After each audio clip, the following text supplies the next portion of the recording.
Waheshimiwa viongozi wa famasia na wageni waalikwa,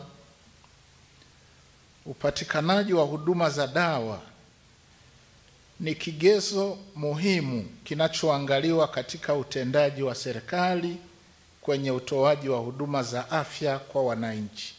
Serikali imetoa kipaumbele cha juu sana kwa swala la upatikanaji wa huduma za dawa katika taifa letu.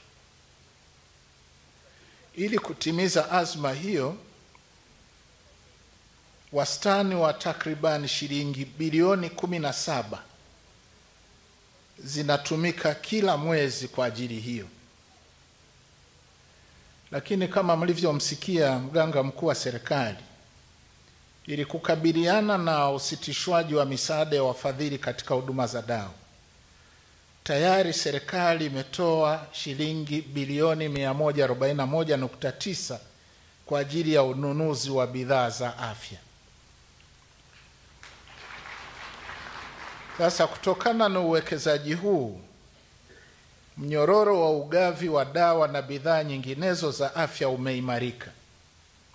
Upatikanaji wa dawa vituoni umefikia wastani wa 89% na malalamiko ya wananchi juu ya huduma za dawa nchini yameendelea kupungua.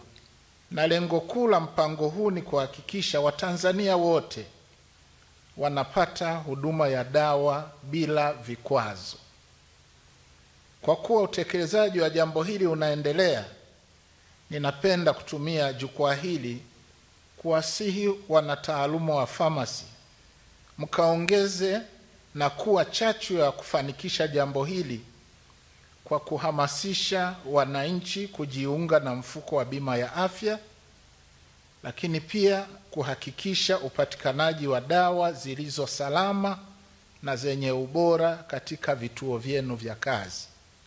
Ninapenda kutoa wito kwa Wizara ya Afya kupitia kwa Taasisi ya Utafiti wa Magonjwa ya Binadamu NIMRI, Baraza la Tiba Asili na Tiba Mbadala, kushirikiana na Chama cha Wafamasia nchini kuendelea kuwekeza katika tafiti zenye lengo la kutatua changamoto za kiafya katika jamii, na hasa tafiti kuhusu miti.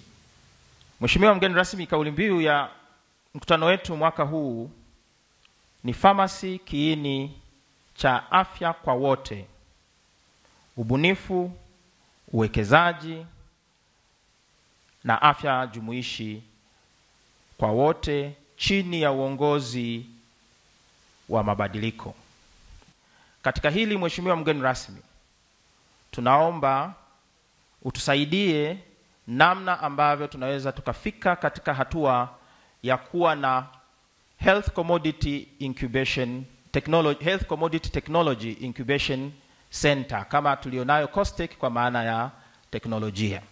Hii itasaidia wale wote wenye mawazo kuwa na sehemu sahihi ya kwenda kukaa, kubadilisha mawazo yao, kuyaweka katika bidhaa ambayo itatumika hapa nchini. Tunafahamu kuna center kama Muhimbili wako na center nzuri, lakini tunafahamu pia St. John wako na center. Tunachohitaji hapa ni uwezeshwaji ili hizi center ziweze kupokea wataalamu wenye mawazo hayo na kuweza kuwaelekeza namna gani kuyabadilisha mawazo kuwa bidhaa.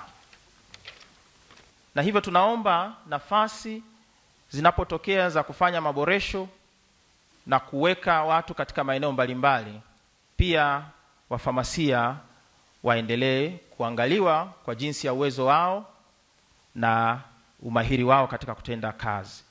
Na hili tunaomba tuliunganishe, Mheshimiwa mgeni rasmi, pamoja na vyeo vile vya sekta ya afya visivyokuwa vyeo vya taaluma. Tunashukuru sana serikali yako sikivu imeshaelekeza baadhi ya majina ya vyeo hivi yatoke kuashiria taaluma fulani, na hilo limekwisha kutekelezeka.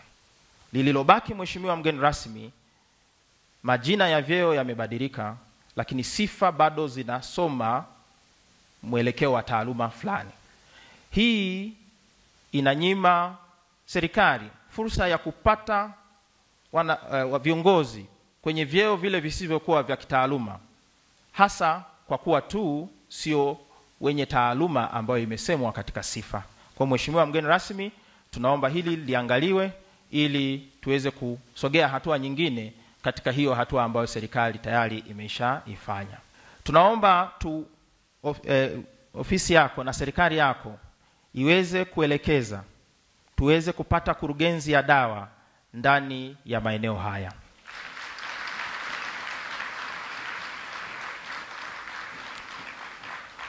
Mheshimiwa mgeni rasmi, jambo hili sisi tunakiri kama chama cha wafamasia, si kwamba halijaanza kufanyiwa kazi. Limeshaanza kufanyiwa kazi, ila tunachokiona hapa ni mkwamo. Linachukua muda mrefu